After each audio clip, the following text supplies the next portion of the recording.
Welcome to Game Changers with Molly Fletcher, where we take you behind the scenes with peak performers to learn what makes them tick and discover how you can apply their lessons to your life.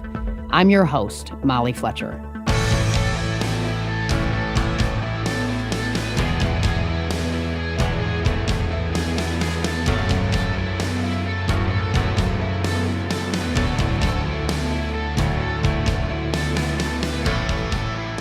Hall of Fame pitcher John Smoltz was always at his best in the big moments. He relished the big stage. The only Atlanta Braves player to be part of the franchise historic run of 14 consecutive division titles. John helped the Braves to 5 World Series appearances and the 1995 title. In his 21-year career, John shifted between starter and closer, making history as the only player in big league history with at least 200 career wins and at least 150 saves. On today's episode, we talk about how he dealt with adversity throughout his career, the story behind his move from starter to closer back to starter, and his relationship with his Atlanta Braves teammates, and of course, Bobby Cox. I've worked with John and known his family for over 30 years. He is an incredible human being, an amazing man, a man of high character. He is a guy that I'm grateful to call a friend, and so it is certainly humbling and gratifying to have John share some of his stories with you. Here's my conversation with John Smoltz.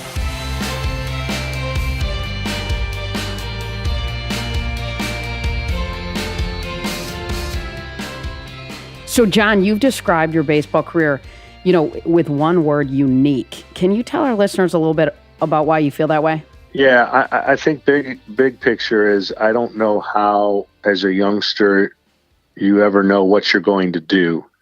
And the uniqueness of my career is it didn't start out as, a sports prodigy. It was more bent towards music. It was more bent towards learning a rare, now unplayed instrument today and an accordion. But it was what I knew based on my parents and what they were hoping was going to be something that I would follow in their footsteps. Well, that changed when the desire to, at 7 or 8, to play baseball. I just loved it for some reason. I watched it on TV and kind of came out of nowhere. And my career in baseball was a self-taught career. Everything that I did was self-taught. I didn't go to camps. I didn't have really lessons. I grew up in Michigan where, seasonal changes meant sports changes. And I just learned how to play every sport that I wanted to play by going out and doing it. And so as I went on this kind of quest that, I never knew I would have this gift with an arm that could throw a baseball pretty hard. And so I pursued that all the way to the point where in my big league career, I got a chance to sign a contract. Yeah. But the uniqueness of it is I was always learning to adapt. My body genetics and composition, if you will, was one that was very loose jointed, one that had a lot of issues, and one that I constantly had to overcome, that double jointed kind of loose body that has benefits and assets as well as liabilities in the sport of baseball. So constantly had to address it, constantly had to think outside the box and do unique training and unique care of my body, because that was the only way I could play that long. And, had ups and downs galore, never dreamt about playing for the opportunity to make the Hall of Fame, and never dreamt that I would change positions. And a lot of it was like a roller coaster ride. And that's why I say it's unique. No one really kind of followed that path or can duplicate or I can be compared to based on all the things I had to go through. So it's like the story that only a few people know, that it makes it unique. Well, and I remember you telling me, right, like you would tape a box on the side of the house in Michigan where we both grew up, and you'd stand on the edge of the sort of curb, right, and you'd throw to that box and try to locate your pitches, right? Isn't that kind of when you started? Yeah, I would back then they had the good rubber baseballs. They don't exist today. And when I mean good, that you would throw a rubber baseball against a brick wall and it would come back in its same form. It was like, right. it allowed you to do things over and over again. So I did. I took a brick wall that was right outside the front door of our house. Wasn't very big. It was probably about as big as the door on the other side of the door. So I would tape boxes of strike zones and places that I wanted to place the balls that I knew when I would watch TV that the pitchers were doing. And I would unfortunately hit our screen door too many times where my mom would yell at me and say, if I don't get better control, I have to find a new place to throw my rubber ball. That's awesome.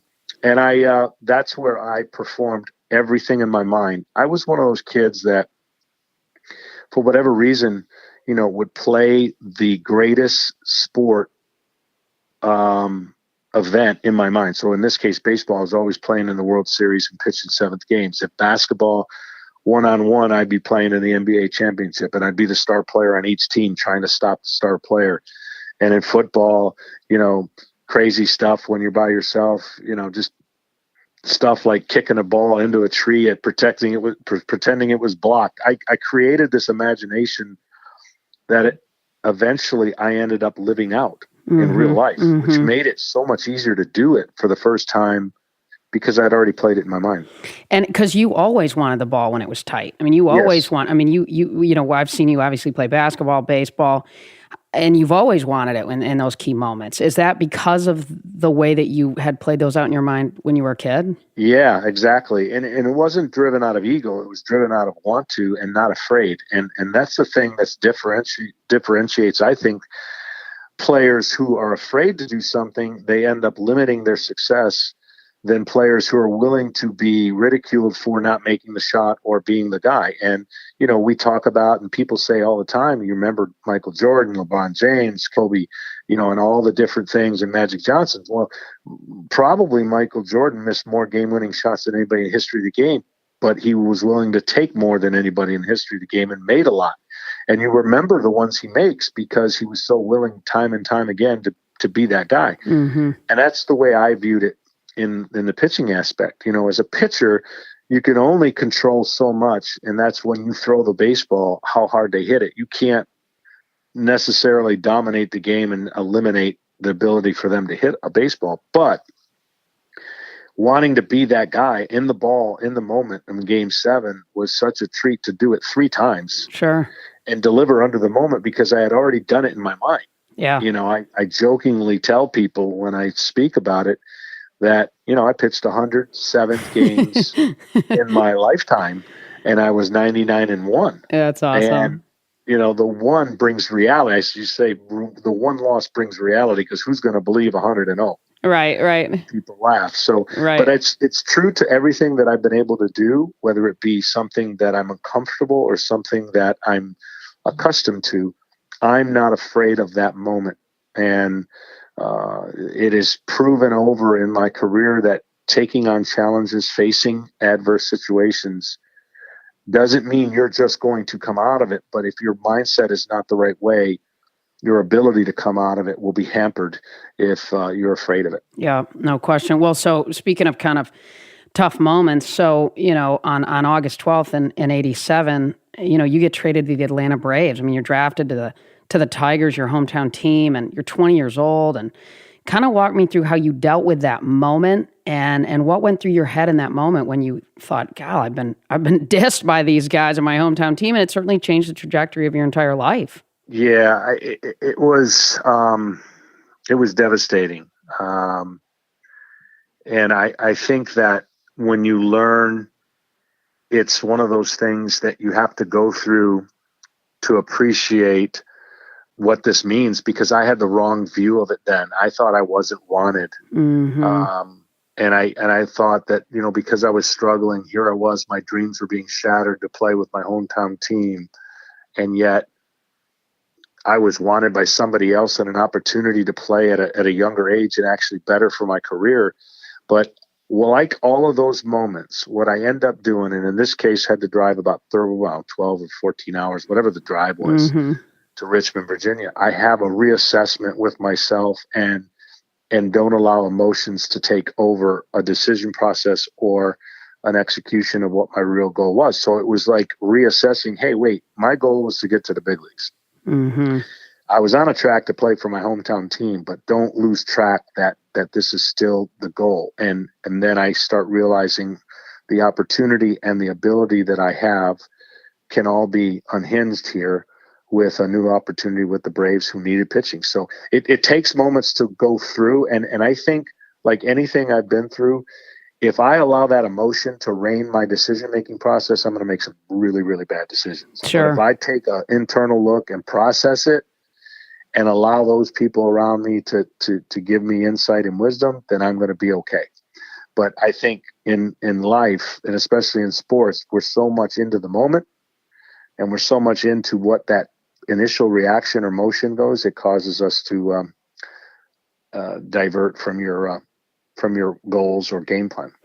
Well, I mean, and one of the things that made you so great is you always recovered from tough times fast, and that's how you did it, right? And I think business people need to be able to do the same thing, right? When tough stuff happens, you lose a sale, you miss a meeting, something doesn't go right. Yeah. It's the mindset that starts the shift, is what I'm hearing. Right. And I think I always viewed it as, okay, I'm in a hole. How do I dig out? I love digging out of the hole. I love rallying. I used to have a rally cry. Mm-hmm. But as far as life applicable principles, these are all the same. You force yourself to say, okay, I was in this moment. This is what I felt like. The next time I'm in that moment, I shouldn't feel this way. I should learn from it. And each moment becomes a teaching opportunity for you to be better. Otherwise, it'll just cripple you. And every time that moment comes, you crawl back into that hole and you allow yourself to be the victim. Sure. Or everyone's against me, or you can find enough reasons to find or to validate your feelings on why things aren't going the way they should. And no one's going to feel sorry for you, especially in the business world and especially in sports. So I used to tell my kids, and they used to get tired of hearing it, but it's a big motto that I live by, is the fact that there's one vowel change between the words, but bitter and better. It's one vowel, I and E. And I choose to be better rather than bitter. And a lot of people want to stay bitter because it's an easier place to be, and they gain comfort in that in a strange way where they become stagnant. They don't move from it. And by being better, you choosing that whatever scenario you're in, you're going to make a better opportunity for yourself, and instead of allowing the circumstances to define you. So in sports, there's a lot of analogies that work and apply to business. Sometimes people don't understand how much of those really are.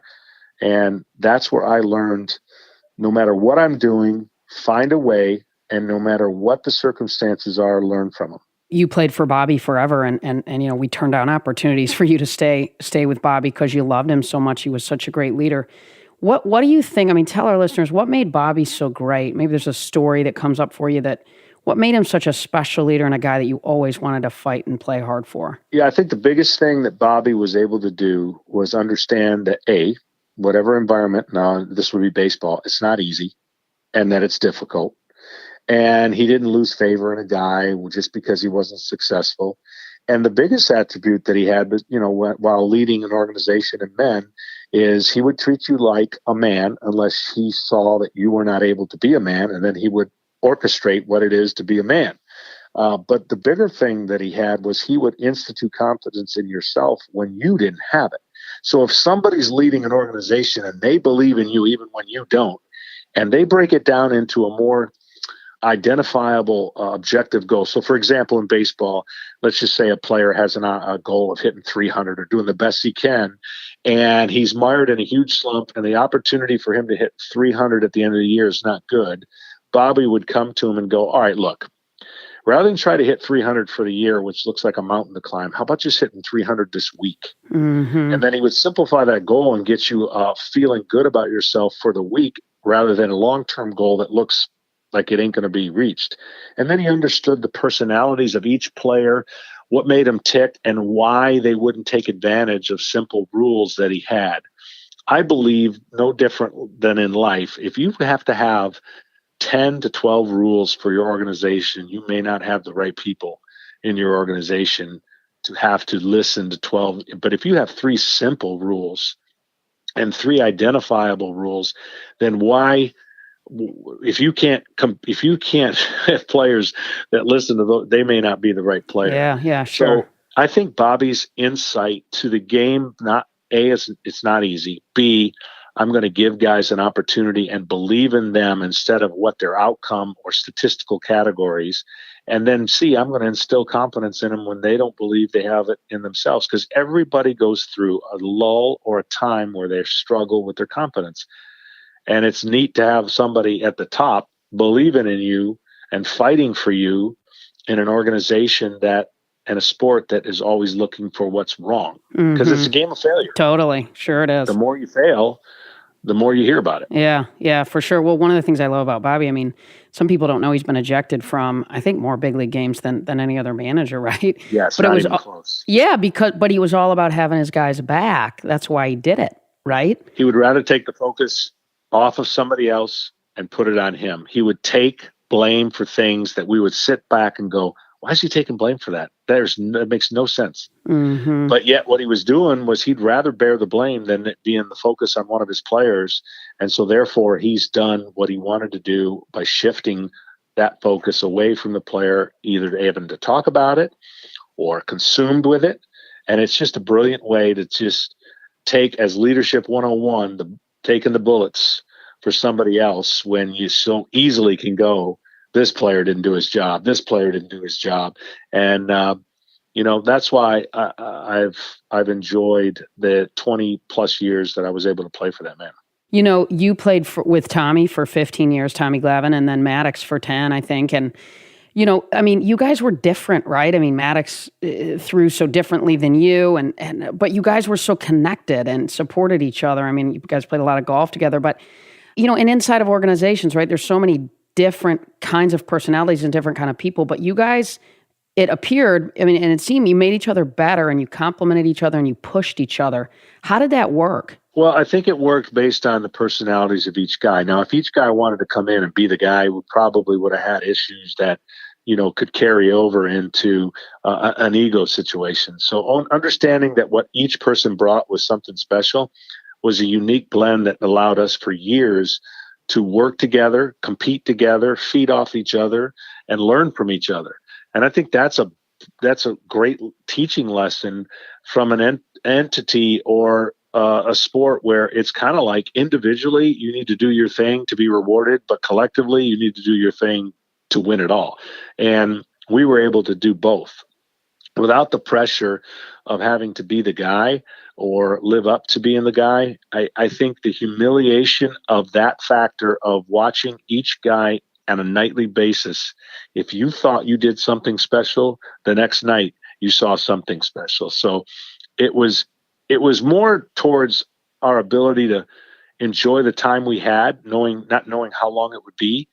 And I think from my standpoint, I was more the goofy kind of laughing guy, brought fun to it outside of the game. And that's why we were able to all play golf. And I used to love, to me, I used to love being around guys and getting the best out of them, and being able to really have a good time knowing that you can't be 24/7 focused on your job without a release, without something that gets you away from what you're going to be defined for. And that to me, I'm more of a person that wants the team's success greater than my own success. And that is what I fed off of in that entire time that I was there, because to me, winning was more important than anything selfishly that I could do. Well, and you guys, the clubhouse in the 90s and early 2000s, the Braves just kept winning, right? For 14 straight division series and with an unbelievable roster. What do you think was the one, if you could think of one thing or two things that really sustained that success for such a long period of time? Well, the fact that we all stayed healthy as a pitching staff really led to a common denominator that every year we were going to be in it because of our pitching. But we never had any personalities that took away from that. We didn't have any distractions. Matter of fact, we had a boring clubhouse. And when you have greatness in your clubhouse, but you also have distractions with, certain personalities, that can get in the way of being the best potential organization you can be. And It's one of those, if you know a guy is a certain way, you can deal with it, but it's the quiet problems that come about that can fraction a team and pull people away from the common goal. And we didn't have any of that. And if we did, it was short-lived. Sure. And that was the one thing that Bobby was able to understand. What makes teams great are not necessarily the greatness of athleticism, but it also has to do with the kind of person you are. And that certain guys, you've heard the statement, you just can't win with them, and you'd rather win without them. But the greatness of their ability certainly speaks for itself. It's just sometimes it takes away from it by the way they don't adhere to the basic principles or pull people away from doing what's right. Have failed negotiations or missed opportunities to negotiate ever cost you money, time, resources, or relationships? So you aren't alone. 86% of people say they want to learn how to negotiate more effectively. That's why I am so excited to announce our public Game Changer Negotiation Training Workshop taking place in Atlanta, November 28th. During the workshop, you'll learn proven tools and a framework to navigate negotiations to get better outcomes. Participants learn tactics to negotiate with all kinds of different personalities. They learn a tool we teach called the E-Walk, used to prepare for any negotiation. Of course, the 10 best practices to negotiate and simulated negotiations are occurring all throughout the day. Attendees leave with our continuous engagement package to begin to put this framework to work immediately. Our promise to you is simple: close better deals faster and strengthen your relationships. We only have 30 seats available, so make your reservation today. Visit GameChanger360.com for details. See you in Atlanta.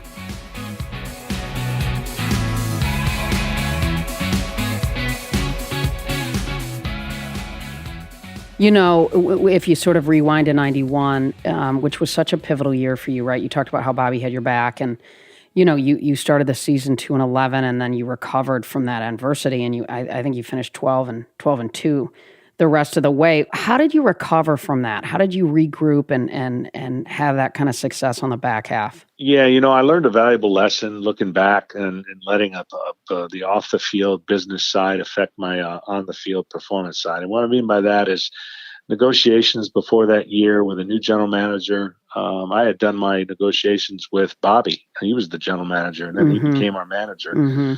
And I really found myself shifting my philosophy to being the best that I can be to I'll show you.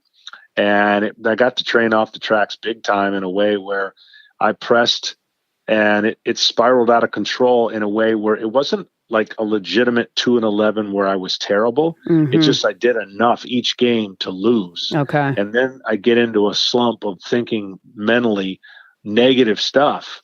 So today's world, there'll never be another 2-11 pitcher because he'll be shipped to the minors or shipped to the bullpen. And Yeah. Bobby's ability to stick with me and have confidence is what I've said earlier. And now I wasn't going to be there another 5 starts of losing. I Sure. can promise you that. Sure. But, with the help of being able to seek, John Scherholtz at that time asked if I'd speak to a sports psychologist. And I said, sure, absolutely. I'm open to anything.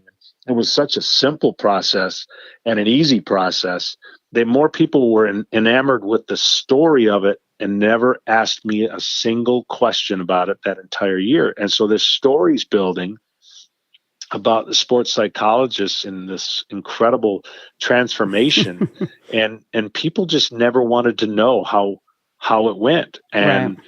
of course I went 12-2 and as I said earlier, I dug myself out of the hole, changed a couple things with my philosophy of what I was trying to do and became the pitcher I always knew I could be. It wasn't like I lay down on a couch and was transformed into a pitcher. Right. It just literally is a component of life that everyone could use, a shifting of a process mentally that you go through. Like players go through slumps. They go through physical slumps, and then they go through mental slumps. And the ones that can allow that to be as short as possible are the ones that are going to have a greater length to their career. And so that process led me to pitching the 3 most significant games in Braves history. Now, you can't do that if it's not instilled in you anyways. And yet that still became part of the story. And so finally the next year I had to tell people the real truth of the story and how little time we spent and how easy this process was. And it became not as great a story as, as people wanted it to be. And I pitched, 9 innings to get us into the playoffs, 9 innings in Game 7 to get us to the World Series, and was on my way to pitching 9 innings in Game 7 of the World Series. So I learned that, no hole was too big to get out of in that year. I felt like that was the defining moment of my career, to say that nothing could get worse, by the way, and that whatever I go through is just a small hill, not a mountain. So hopefully it served as a reminder and encouragement to people who are struggling, that sits there and goes, okay, here's how, and here's what you can do. And literally a smaller process to kind of get you back on track. Mm-hmm. But that came from inside of you. I mean, I know that, right? That came from inside of you. It wasn't a magic couch moment, as you said, no question. What was your pregame routine, right? Like mentally to prep for peak performance? I mean, your success wasn't an accident, right? And so what were the things that you did, an hour before, 30 minutes before you'd walk out on the mound to get yourself locked in? Yeah, so I was a little different than most. And that's why routines are to their own, to finding out what works best. I literally didn't think about pitching. I would go to bed the night before, never think about pitching the team I was going to pitch against the next day, and wake up really late. I'll just wake up when I wanted to wake up, have a big old pancakes usually. I would do what I felt like doing. I'd get to the park, wouldn't think about pitching, get ready, and then right when I got to the bullpen, I started thinking about pitching. Now, in the meantime, I would look at video and look at certain things, but I didn't crash my computer, my brain, by overload. Okay, right. I think each person, that's why I think people do a disservice by thinking there's one way and that, ton of information is great information. Sometimes it can fragment your brain and, paralyze you to where your strengths are. So, I was always prepared and always had the energy and physical attributes to perform, meaning those were trainable things. But when it came to big games and the biggest games that you can pitch in, I would take a nap.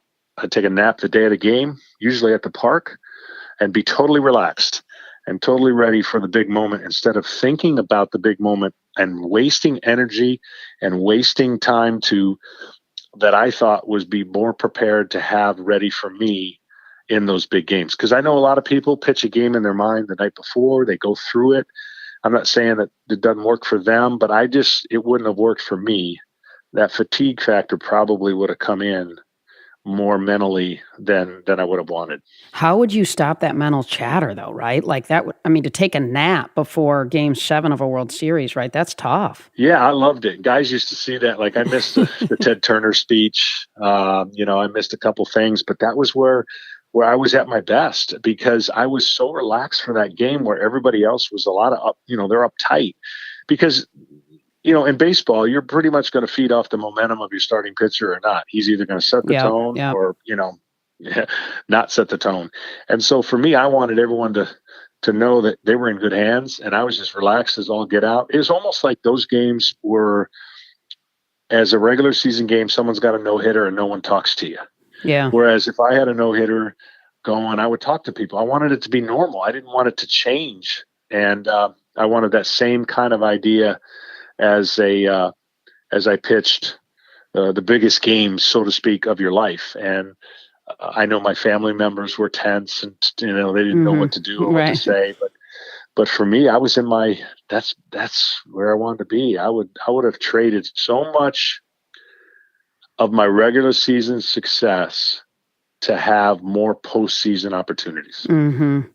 Well, what was amazing, I remember so many guys that we represented, we couldn't call on a day they were pitching and talk to them about something that was irrelevant to the day, right? Like they didn't want to deal with those things, but we could call you. I could call you on your way to the yard and ask you about an appearance, and 5 hours later you'd be pitching. That was just, it was just, you were always that way. Yeah. I remember explaining it to my brother in this way. The day that I pitched, I would get stretched and I'd be ready. And if there was multiple questions that needed to be answered, what I would respond is saying, look, I'm trying to make 120 decisions tonight. Mm-hmm. And I don't want to have to make another 20 right now. And he would understand, because literally that's what our thought were. I had to make 120 really good decisions. So I would store up that information or process so that I could make those decisions. And they're not all going to be right, but for the most part, I was as relaxed. And what people would think about is on the day that I pitched, a lot of times, especially at home, I could only do this at home. 7 consecutive starts at home, I cut the grass on a riding lawnmower. Mm-hmm. And people might think that's and crazy. For those of you that don't know, it's a lot of grass. It's a lot of grass. It's 15 acres of grass. Right. And so, but I was relaxed. And I wouldn't do it in 100-degree heat. I would do it in temperatures early in the year, but I was relaxed. I'd sit there and I could ponder whatever I wanted and just enjoy the moment of progress of cutting grass and it looking good. And then I would, get to the park and get ready. Because to me, the hardest part for me was waiting for sure. to kill time. And that's what made it most difficult for me as a closer. Here I was as a starter on the day that I pitched, knowing when I would pitch, having a structure, knowing I would pitch at 7:00. And then when I became a closer, now it's really unknown. Sure. And you don't pitch till 10:00 at the earliest usually. Mm-hmm. And so that was a whole shift to my philosophy that really I had to relearn. And it was a change in my personality that I didn't really like at first. I didn't embrace. But like everything else in my career, I had to learn on the spot, in the moment, and find the best that I could do given what my role change was. And walk me through that. I mean, obviously I was right there when you went from a starter to a closer. Tell me a little bit more about what was going through your head, from the daily perspective as you made that shift and a preparation routine standpoint, and just the mindset, physically, all that stuff. It was, as you said, a huge change, bigger than a lot of people know. Yeah, interestingly enough, I was my own undoing, meaning that year, 2001, coming back from Tommy John, didn't go real well. After 4 starts, my arm wasn't where it wanted to be, and I thought I was going the wrong way and ended up having basically tendonitis. I had to wait out a month or 2, and then I decided on my own to go down to the minors and help the team as a reliever because we missed too much time to return as a starter. I remember Bobby saying, no, I'll wait for you as a starter. We need you at the end. I said, Bobby, it's not going to work. I got to do this. So I went down, relearned how to get ready, proved to myself I was going to be ready, came up, and really kind of came up in a mop-up role and just kind of no one knew what I was capable of. Mm-hmm. And I progressed all the way to a role of the closer. And I just assumed after that year, and that was 9/11 happens, and, I end up being the closer. And I think after the season's over, I'm going to go right back and be a starter, which is what I love. And that was thrown a little curveball by our organization saying, no, you're going to be our closer if you stay here, because now I'm a free agent. So that whole transition wasn't real popular with me. It wasn't like it was something I was asking them to do. Right. And I had a hard decision to make in my life. It was either go and join the Yankees as a starter, a 5-year deal, 4-year deal, or find a way to stay here in a way that would allow me to stay with Bobby, but embrace a new role. So that was a huge, tough challenge and tough decision because A, I really wanted to be a starter. B, I really wanted to play and stay for Bobby. And I was starting to realize that maybe the two weren't going to happen. Ultimately, got a chance to work out a deal and, of course, stay as a closer, and then had to just learn. My off season didn't go real well in training. I had a physical problem with my thumb and 3 thumb surgeries and couldn't hold a baseball. Then I get to camp and have to relearn how to grip a baseball differently because of those surgeries. And, oh, by the way, I'm going to be the closer. And I go through camp and only get 6 innings, and I know I'm not ready, but I have to basically fake it.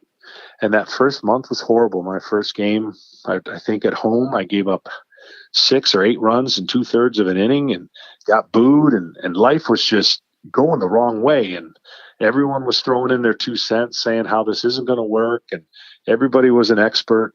And the reality of what they didn't know was that I had shown enough evidence that I will rally and I Yep. will find a way. Yep. And at the end of the year, I set a National League record of 55 saves. Oh, no, it's unbelievable. And the story behind it, no one truly still knows about it.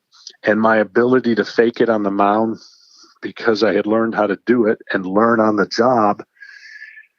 My first time closing a game, I think I warmed up 50 to 52 pitches, and the guys down there said, "Are you crazy? Right. Like, you have to learn how to do this in 15 or less." And Right. I did. Uh-huh. So all of that goes to just my willingness and desire to, again, I want to win championships, and I was willing to forego certain things individually that they felt would be better for the team. And I competed in this role for 3 years. And then the rhetoric had changed from this is what he was meant to be, which frustrated the heck out of me because they forgot about all those years as a starter. And they said, this is his ticket to the Hall of Fame. Well, to prove that that was not a selfish desire, I then, returned back, which everyone now confirms that I'm crazy. Right. And that no one in the history of baseball has ever done this. Right. Why would he do this? Uh-huh. And the opportunity provided for me to get back, because as a closer, we never won a playoff series. And even though I was successful at a high rate, I went to our general manager and I said, this does not make us better. And so given the opportunity to go back as a starter is something I loved. I was pretty nervous.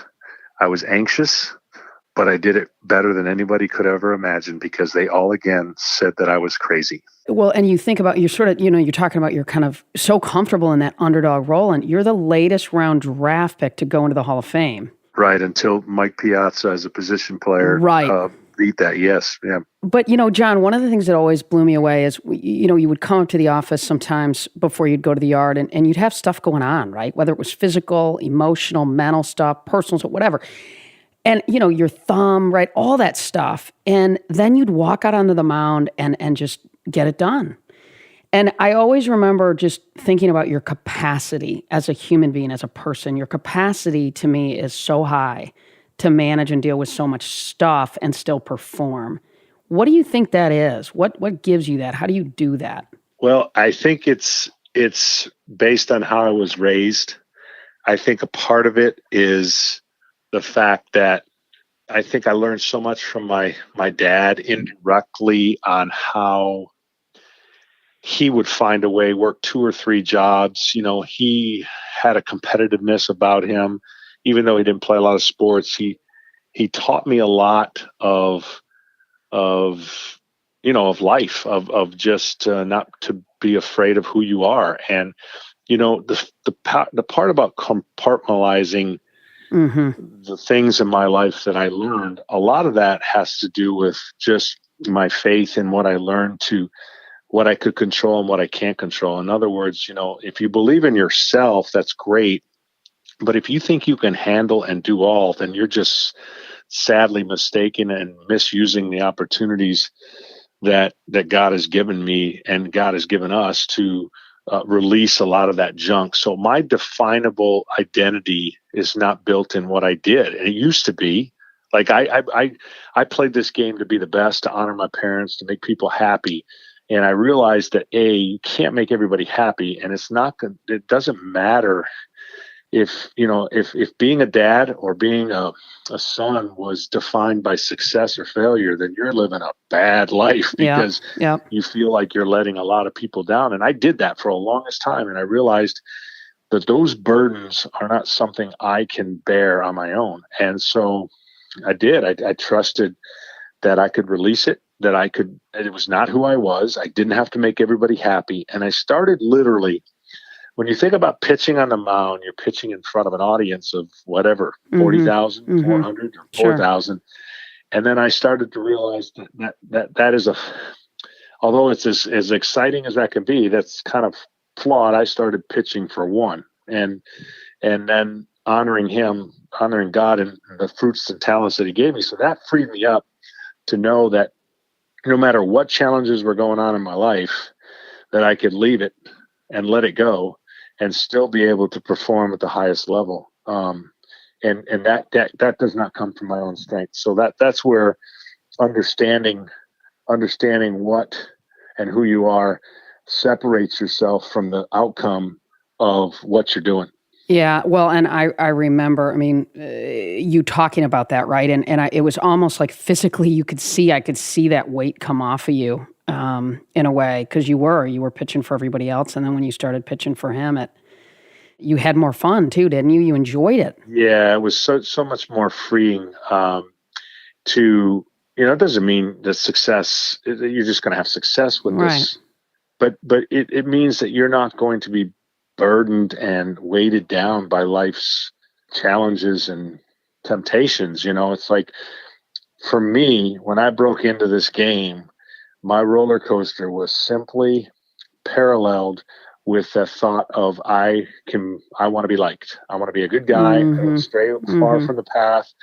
And the reality is, no matter what I tried to do, there's still people going to take away from or try to steal my joy. And so that joy was no longer something that was peripheral, meaning life's good, I'm winning, I got a family. Those are all peripheral things that feel good and certainly you want to have happen. But the joy that happens even in the midst of turmoil or problems is centrally derived from Christ and my faith in him. So that changed every perspective of knowing that things don't always go the way they should.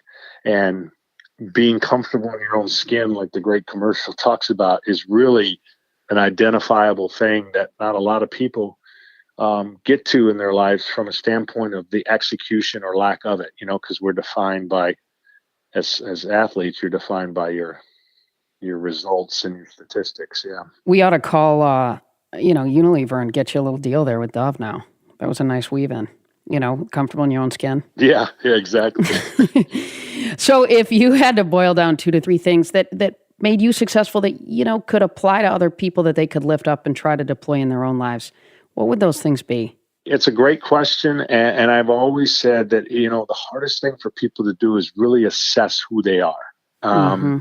Meaning knowing your weaknesses and strengths and being identified with that instead of always trying to sound smart or be the person everyone wants you to be. But if you know your strengths and weaknesses and you're able to utilize them in a way that never stops, don't not let other people define who you are without reality. I say this now where everybody who knows me, if I say, listen, I'm the greatest at growing hair, people would look at me and go, I don't know that he's looked in a mirror lately. That would not be a great reality check for me to go out and start selling the fact that I can, I have a great head of hair when I don't have any.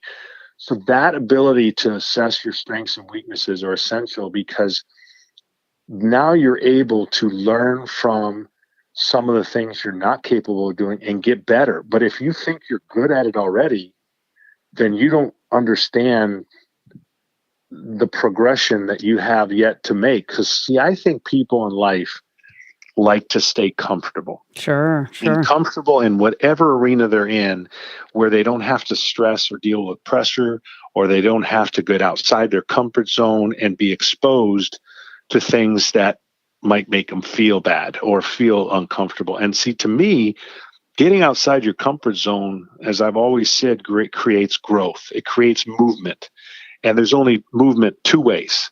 It's movement away from something or movement towards something. And I always wanted to move towards that solution, towards that issue, towards that monster, if you will. Like, look, I don't like roller coasters, so I'm not really thrilled to get on them. But if I have to embrace it and do it for my kids, I will, unless it makes me physically ill. Right. So I'm never suggesting that you always embody your monster and try to overcome that. There's a difference. The difference is knowing what situations you put yourself in to give you the greatest chance for success, and embracing that in a way that you learn from whatever it is that makes you feel, ooh, I don't want to do that. Ooh, that makes me ooh, that creates pressure. For me, I love pressure. So it feeds my personality. It allows me to get more things done. It doesn't bog me down.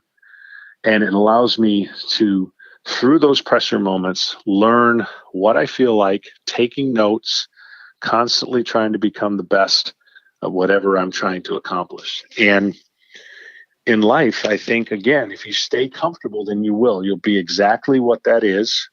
You'll be probably average at best, and you won't experience the greatness that lies within until you experience some vulnerability. Mm-hmm.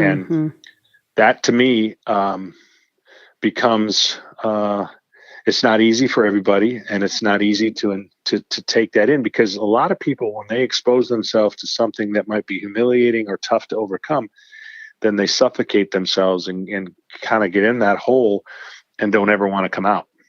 And, for an athlete, there's a lot of places on the field you can't hide. Right. And so it's easily exposed to what you're willing to accept and what you don't. And that's why I love golf so much, because golf, you can say, all right, I never want to get in the bunker, so they see I can't hit a sand shot. Well, eventually you're going to get in the bunker, and eventually it's going to expose your weakness. Golf will expose your weakness greater than any other sport, because there's no teammates. Right. There's nobody to bail you out. And I love using a lot of golf analogies. And the best one for me is that everybody inside of themselves has what I call that monster that wants to get out and go for every par five. You have to learn in life how to tame it and let it out.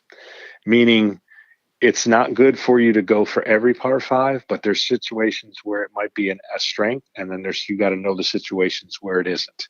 Because if you always let the aggressiveness or the monster get out, then you're going to be subject to a lot of times where you go, gosh, why couldn't I have learned and laid up in this situation? So it's that balance of understanding what makes you tick, what makes you feel like will give you your best chance. And it's not something that everyone arrives to easily just in 1 or 2 years of experience in whatever they're doing. I mean, you're a perfect example of somebody you're comfortable failing. I mean, you've always leaned into these tough moments where you may or may not have success. What would you tell people to do in order to be more comfortable leaning into tough moments? Because when they do, they may fail, but they can recover first. But inside of that, they grow, as you said. Yeah. So the best example I can give is just, again, I'll be using another golf example. But if you don't take notes, if you don't have a real assessed talk with yourself, and you start grinding through it in a way where you've learned from it. I got a chance to play in a nationwide event. I knew I wasn't ready. I couldn't turn it down. I wanted to see what it was like. I wanted to assess my golf game and see what my patience level was like and whether my shoulder was good enough under the gun. Well, the short version of the story is there's a bigger version, but the short version is it didn't go well. 4.5 hour rain delays, 2 scores I rarely ever shoot. It was embarrassing. And I had set up interviews already to follow up with the Golf Channel and the ESPN because everyone was intrigued to see what I could shoot with guys who, play this for a living. Well, my initial thought was, I'm done. This is stupid. I embarrassed myself. I don't ever want to do it again. I had a 5-hour drive home. And then I start assessing my goals again. And I start assessing what I learned from that experience so that the next time I'm in it, I'm going to learn drastically from those, bad thoughts that I had. Well, in a week's time notice, I had to play in another U.S. Open qualifier. I played great, but nobody knew about it. All they knew is I shot 86, 87, and I answered the questions on my interviews. And the first questions they both asked is, I can't believe you're doing this interview. And I said, why?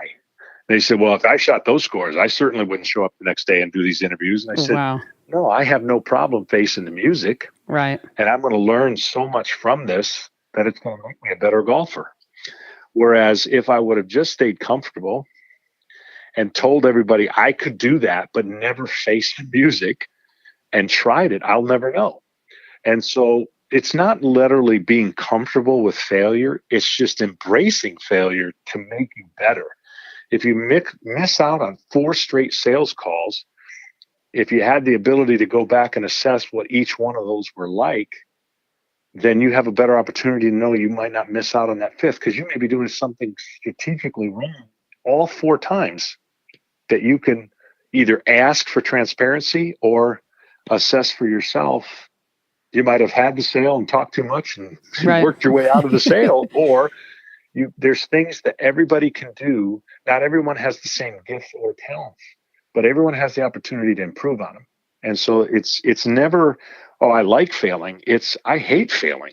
And the reason I hate it is because I don't want this to define me. So I'm going to find ways to become better. But I'm not going to be stupid and enter in a hair contest and try to prove to people why right. what I see on my head is better than what you see on yours. So that there is some false identities that do exist when you dream to be something, and not being realistic to know that some of these gifts are not within your realm. Because, I would love to beat me in tennis, but you can't, even though you exactly always right, tried. but it's not going to be for a lack of effort and practice. So, hey, one of my, I still laugh about the practical jokes. And so just switching gears for a second, tell me, I mean, there's so many, right? One of the ones I love is when you grab the bell stand and you sort of took over. I think that was in Chicago, but what's maybe some of your favorite practical joke moments that will make these listeners laugh a little bit? Yeah. I like to do anything that doesn't bring shame or hurt anybody. Right. In a joke. And the Bellman joke was one of the greatest because it was 3 a.m. and I just basically acted like the team hotel bellman because he had left his stand. That was always one of my favorite, because I could just jack with every player on my team in a way where a bellman would never talk to someone that way. Right. But my favorite all-time practical joke is, we're in an instructional league. I'd been over with the Braves about a year now, and I go into instructional league, which basically is after the season, minor league season's over. You're there for a month, and you're in the, at this point, we were in West Palm Beach. You're staying at a hotel. There's not a lot to do. There's only about 25, 30 guys, and you get bored a lot. Right. And so I found a mask in the mall that looked like, just kind of like a bum, long hair, just a bum-looking mask. And I started spreading rumors throughout the team that there was this bum walking around asking for money. He seemed harmless, but just be on the lookout. Well, I would wear this mask and I would walk with a limp and speak with a lisp and go to each guy asking for $1. So word was getting around that this guy had been seen, and then they started to think it might be me. So what I did is had one of my roommates wear the mask, and in my premise, I said, "See, there's that guy." So it totally diffused that I was behind it. Well, I had set up enough situations where this one, everyone had a roommate, and I called the roommate and I said, "Listen, we're going to set up your buddy. Pretend like you locked the door. I'm going to let him know that this guy's getting aggressive. Whatever you do, don't open the door. That he's now starting to get aggressive." So it sets up perfectly. He unlocks the door, fakes like he locks it. And David was his roommate. And I called David. I said, "David, it's getting serious. Be on the lookout for this guy. He's starting to beat on the doors and trying to get in." So I set it up perfectly. I start beating on the door. David pulls the curtain back and he's yelling from me on the bed, and he's just all protected behind that door. When that door opened, there was a scream. It was almost like a high-pitched scream. He ran to the bathroom and locked the bathroom door, yelling for help.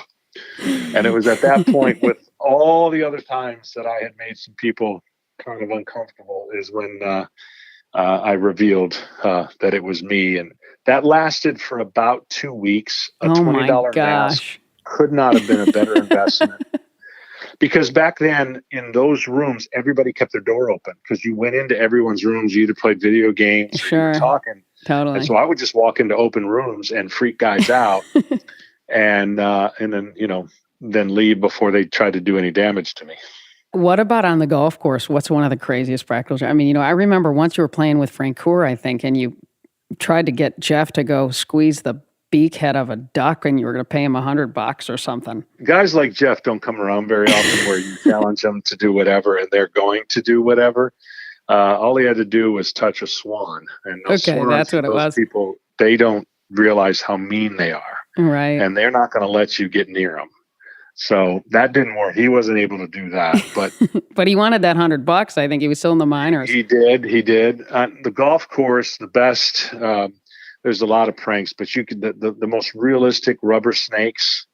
When you place them perfectly, you get guys doing a lot of high step, a lot of dancing, especially when it's snakes underneath the pedal of the golf cart and you don't see it. Stuff like that, exploding golf ball. But we certainly had our share of fun. Oh my gosh. We spent so much time either on the golf car or in a car on the way to a golf course. And those are kind of times where you, of course, have a lot of conversation, a lot of fun, and time that you realize is special. So yeah, I would always try to keep every practical joke in a way that everyone could laugh at and not get too mad. Mm-hmm. Well, I remember, I think I asked you this once. What do you miss more, right? Pitching and being a baseball player all the time with the guys in the clubhouse, and all those moments were so special. Yeah, I miss more. I love competing. Sure. I miss competition more than anything, but I really do miss the camaraderie of just really never knowing what a teammate would need. Trying to be. I was always wanting to be the best teammate that I possibly can. And some people think that's executing better than anything. It's really not. It's being available, knowing that you're together 220 days a year or more. Mm-hmm. And sometimes that guy needs a pick-me-up. Sometimes he needs a kick in the butt. Sometimes he just needs a friend. So I hope that in my time spent with a lot of the guys, they knew what I stood for. They knew I could be counted on, and that I was always going to give my best. And I do miss, just the day-to-day time spent in a clubhouse. We had nothing but time. When you think about it, we play a game for a long time, 162 games in 180 days, but you're traveling together, basically almost living together and competing together. So, those are memories that when I think about what I do now in broadcasting and sharing some of that experience and knowing which teams are able to compete better and which teams don't, there's a component of that underlies why that exists.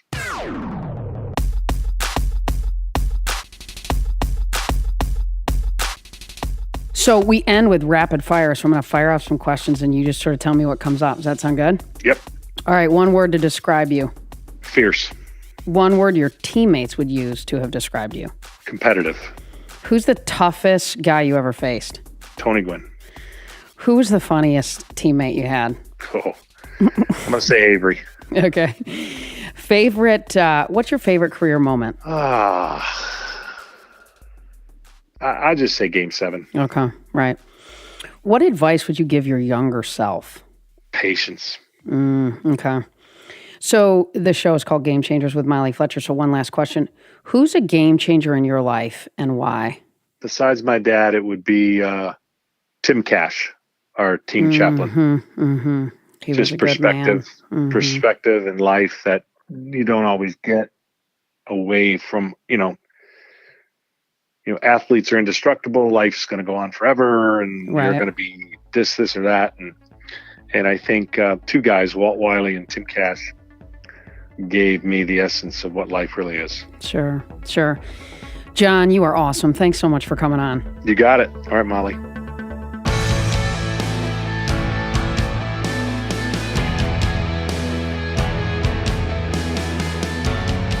Thanks, as always, for listening to Game Changers with Molly Fletcher. If you like the show, be sure to subscribe on Apple Podcasts. There you can listen to previous episodes and leave us a review, which helps other people find out about the show.